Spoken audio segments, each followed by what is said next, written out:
Hello மக்களே, welcome to tele talks. Same actor சிம்புமே பார்த்தீங்கன்னா இன்ஸ்டாகிராமில் ஒரு 2 days பேக் ஒரு குட்டி ப்ரொமோஷன் மாதிரி ஒன்று பண்ணியிருக்காங்க. Chennai larger than before bigger தென் எவர் அப்படின்னு சொல்லிட்டு ஆண்டவன் படைச்ச சாங்கோட ஒரு குட்டி வீடியோவுமே ஷேர் ஆகியிருக்கு. ஸோ எனக்கு தெரிஞ்சு மேக்ஸிமம் அப்பார்ட்மெண்ட்டோடைய ஆடாக இருக்கிறதுக்கு ஹைலி சான்சஸ் இருக்குது. ஸோ பார்க்கலாம். இந்த மாதிரி இன்னும் சில செலிபிரிட்டிஸுமே பண்ணியிருக்காங்க.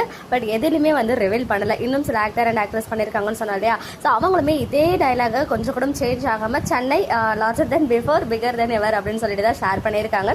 ஸோ இப்படி ஒரு ப்ரொமோஷன் நிறைய பேர் வந்து மேபி சென்னைக்காகவே இருக்கலாமே அப்படின்னு சொன்னாங்க. ஸோ அப்படிலாம் இருக்கிறதுக்கு வாய்ப்புகள் இல்லை. ஜஸ்ட் ஏதாவது ஒரு அப்பார்ட்மெண்ட்டோ இல்லை வந்து இந்த ப்ராப்பர்ட்டிஸ் ரிலேட்டடாக சில ப்ரொமோஷன்ஸ்லாம் வரும் இல்லையா. ஸோ அந்த மாதிரி இருக்கிறதுக்கு ஹைலி சான்சஸ் இருக்குது. என்னுடைய கெஸ் காசா கிராண்டாவாக இருக்கிறதுக்கு வாய்ப்புகள் அதிகம். பட் எனிவேஸ், இது வரைக்கும் ப்ரொமோஷன் பண்ணாத ஒரு ஆக்டரை வந்து நம்ம ப்ரொமோட் பண்ணி பார்க்குறோம். சுவாமி அவர்கள் ஃபர்ஸ்ட் டைம் இந்த மாதிரி ஒரு வீடியோ ஷேர் பண்ணியிருந்தாங்க. லாஸ்ட் வீடியோவில் நான் வந்து கன்ஃபார்மாக காசகிறான்னு சொன்னேன். ஸோ அதுக்குமே சான்சஸ் இருக்குது அப்படின்னு சொல்கிறதுக்கு தான் இந்த வீடியோ. ஏன்னா சிம்புமே வந்து பண்ணியிருக்காங்கன்றது நீங்கள் உங்கள் கமெண்ட் செக்ஷன்லாம் பார்த்து தான் நானுமே தெரிஞ்சுக்கிட்டேன். அப்புறம் போயிட்டு அந்த வீடியோ பார்த்ததுலேருந்து இது வந்து ரெண்டுமே ஒரே மாதிரி தான் இருக்குது அப்படின்னு புரிய வந்துடுச்சு. ஸோ மேக்ஸிமம் எனக்கு தெரிஞ்ச ப்ராப்பர்ட்டிஸ் ஆர் அப்பார்ட்மெண்ட் ஆடாக இருக்கும். நீங்கள் என்ன நினைக்கிறீங்க அண்ட் உங்களோட ஒப்பீனியன்ஸை கமெண்ட்டில் சொல்லுங்கள். ஓகே மக்களே, நெக்ஸ்ட் வீடியோவில் மீட் பண்ணுறேன். எக்ஸ்க்ளூசிவ் அப்டேட்ஸ்க்கு மறக்காம நம்ம யூடியூப் சேனலை சப்ஸ்கிரைப் பண்ணிக்கோங்க.